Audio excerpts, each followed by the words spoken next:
Wealthier seniors could be asked to pay more from their own pocket for aged care if the government accepts recommendations from a key task force. The changes would mean older Australians with bigger super balances would stump up more cash for their rooms, meals and everyday living costs. The same too for those receiving in-home care. The Aged Care Taskforce's long-anticipated final report outlines 23 recommendations to improve the sustainability of the sector.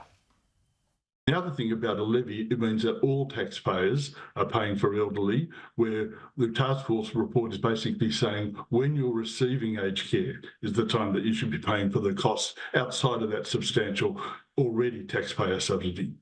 Labor has pledged to continue analysing the report and to finalise its response to the recommendations. It has had that report since December. Well, joining us now is Scott Phillips, the Chief Investment Officer at the Motley. Phil, so what do you make of all these recommendations? The richer folks aren't going to like it, shall we say, Scott?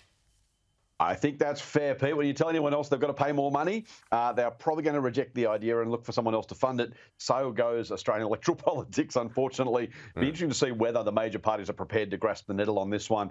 Here's the challenge, mate. We've known for 3 decades, probably longer, frankly, but since the first intergenerational report from Peter Costello, we've known about the length of time the boomers are going to spend in aged care. The number of people over 85, 90 and 100 is going to absolutely balloon.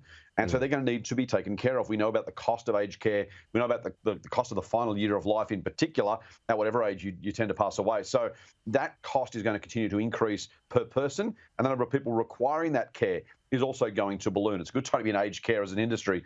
Here's the thing. It's going to have to be funded one way or the other.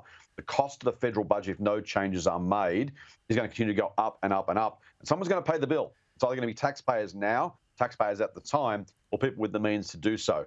Some of the things they've talked about are asking people in nursing homes and aged care to pay a regular rent, not just an upfront amount if they have the means. Also, that our in-home care, I should say, will become more expensive as a result. So it's a very, very difficult one, mate. There is no magic pudding here. The costs of that care is going to continue to grow. The only question for us as a country is how do we fund it?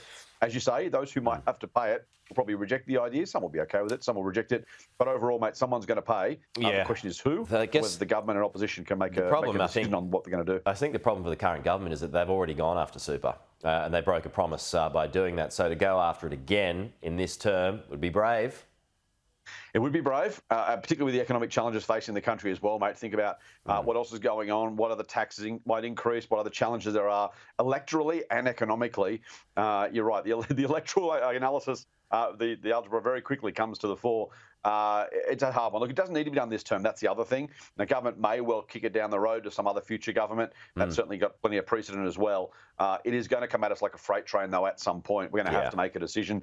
Either, as I said, either the federal budget deficit gets worse. Maybe that's the biggest risk, mate, is that we know the deficit and the debt have blown out. Neither party is really keen to address that right now. Well, you can put it on the national credit card. I know the pedants hate this analogy, but they don't really mind. Well, you put it on the national credit card and say, look, worry about it later, let someone else pay it off. That's the easy way out. It is also, can I say cowardly? I'll say that. It's a dodgy approach to take. You need to, as a grasp the nettle, actually make some decisions in the public interest. All right. Scott Phillips, good to see you. We'll chat to you soon.